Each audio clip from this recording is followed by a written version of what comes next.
이번 편은 외모지상주의 329화 릴편입니다. 저번편에서 형석과 매치업이 성사된 위태고는 과거 각청호와 팽진양의 콤비 플레이를 무기를 사용하지 않고 그들을 상대하고 있는 모습입니다. 위태고는 오로지 자극을 받고 싶어 싸움을 걸었고 포스텔의 헤드인 왕호춘이 부재 중이라 각청호와 팽진양 콤비가 그를 상대했지만 위태곤에겐 역부족인 실력이었죠.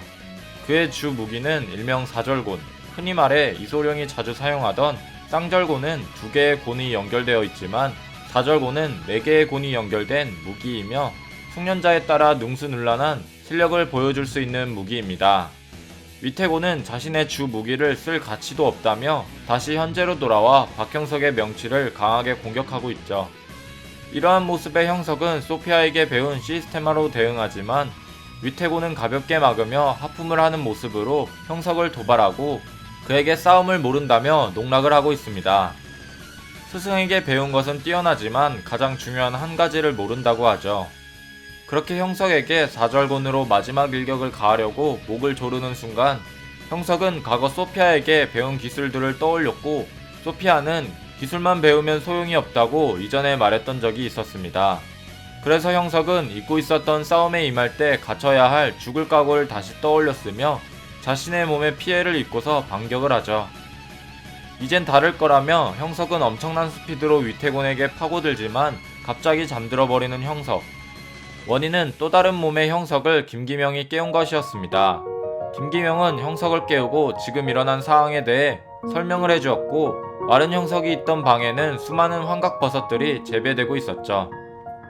그 방의 구조는 황각버섯을 재배하고 어딘가에서 합성마약을 만드는 것으로 바로 이 VVIP룸이 3결사의 음지라고 김기명이 설명해주는 모습입니다.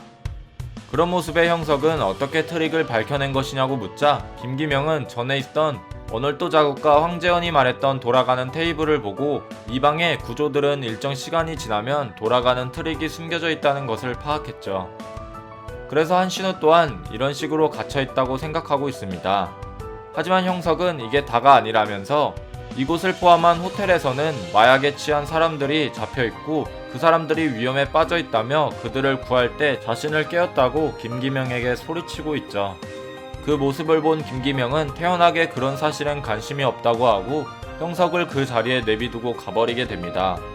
그렇게 유황과 임무교대를 마친 김기명은 형석의 말을 다시 곱씹으며 손님들이 가드형이라고 하자 자신은 가드가 아니라 빅딜인 것 같다며 누군가에게 전화로 지원 요청을 하는데 그 지원 요청을 했던 인물들은 바로 건지태와 라인만이었습니다. 그 후 김기명은 다시 낭만의 빅딜, 한신우의 빈자리를 출소 후 다시 채우며 사람들을 구하려는 모습으로 외지주 329화는 끝이 나고 말죠.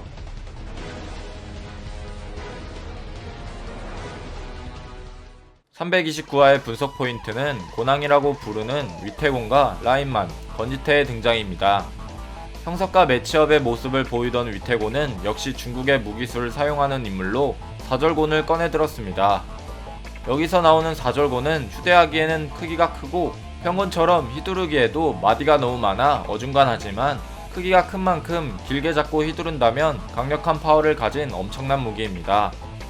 이러한 전통 절공계 무기를 사용하는 대표적인 만화 캐릭터는 7개의 대지에 나오는 방과 게임에선 킹 오브 파이터즈의 빌리 칸이 있습니다. 여기서 나오는 빌리 칸의 초피썰기는 3절곤을 길게 늘려 싸우는 모습이 있었죠. 저는 이러한 빌리 칸의 모습들을 모티브 토대로 만든 것이 4절곤의 고낭, 위태곤이라고 생각합니다. 위태곤이 중국에서 실력을 과시할 때 별명은 고낭이라고 나왔는데 여기서 나오는 고낭이라는 뜻은 먼저 곤은 곤술, 즉 3절곤 등에 이르는 긴 막대형 무기를 말하는 것이 곤을 뜻하는 말이고 왕은 말 그대로 왕입니다. 막대기류를 다루는 무술의 왕이라는 뜻이죠. 그래서 위태곤은 최종 매치업 상대와 싸울 때 바로 빌리칸의 모습처럼 3절곤들을 연결시켜 빠르게 휘두르며 마치 엄청난 수의 곤들을 펼쳐지는 모습을 하는 공격이 바로 그의 필살기가 아닐까 싶습니다. 다음 분석 포인트는 바로 건지태와 라인만입니다. 그렇게 그냥 지나갈 듯한 빅딜의 엑스트라 같은 인물로 보였던 라인만은 어엿한 빅딜의 넘버로 들어갈 만큼 성장한 모습입니다.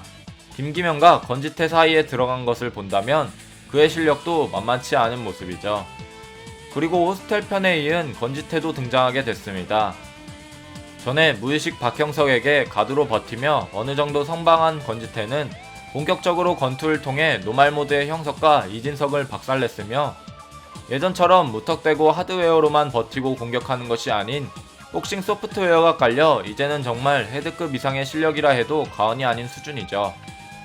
김기명이 따로 라인만과 건지태를 부른 이유는 빅딜의 멤버인 윤경현과 이건우는 김기명이 감옥에 있던 시절부터 같이 있었던 멤버라 박지호의 죽일 각오를 통해 김기명에게 현재 불신의 떡밥들이 뿌려진 상태입니다.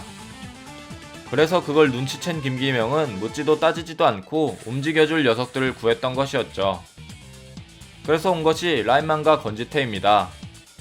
라인만은 김기명이 감옥에 있었던 일들을 모르고 과거 자신이 허세를 부렸던 모습을 받아주는 김기명에게 엄청난 충성을 맹세하며 빅딜의 간부 코드인 넘버의 자리에 오른 인물이고, 건지태는 말도 필요 없을 정도로 김기명에게 충성을 다하는 인물로 유명하죠.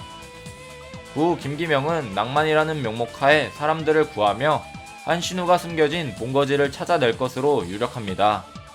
그 결정적인 본거지의 비밀은 샤오룽이나 비비가 알고 있죠. 그래서 김기명의 최종 매치업인 상대가 바로 샤오룽이라는 추측이 됩니다. 샤오룽을 통해 한신우의 본거지에 대한 떡밥도 알 수 있고, 종건급이라고 비교되는 샤오룽과 싸워 어느정도 자신의 힘의 위치를 알 수 있죠. 하지만 김기명이 샤오룽을 박살낸다면 아무리 가드 김예진이라는 신분이어도 빅딜의 헤드 김기명이라는 사실은 언젠가 밝혀질 것이고, 1회와 빅딜의 동맹 파기는 불가피할 것으로 생각됩니다. 그래서 자연스럽게 그동안 1회를 제외한 폐기된 크루들은 재원고 소속의 인원들과 함께할 것이며, 1, 2계열사의 싸움은 재원고와 나머지 크루들 vs 1회로 예상되네요. 여러분들은 329화를 보며 어떤 생각을 하셨나요? 여러분들의 생각을 댓글로 적어주시길 바랍니다. 이상 시청해주셔서 감사합니다.